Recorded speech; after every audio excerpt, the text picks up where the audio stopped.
Hello, আসসালামু আলাইকুম ভাইয়েরা। দেখেন এই ভাই 3 রকমের আচার বানাচ্ছে একসাথে। জলপাই, আমড়া আর আছে চালতা, একসাথে বেটে ডিভাইন করে মাখাচ্ছে। দেখেন, খাইতে কিন্তু সেই স্বাদ।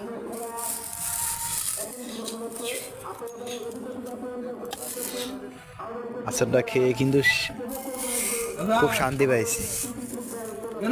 বেনাপোল।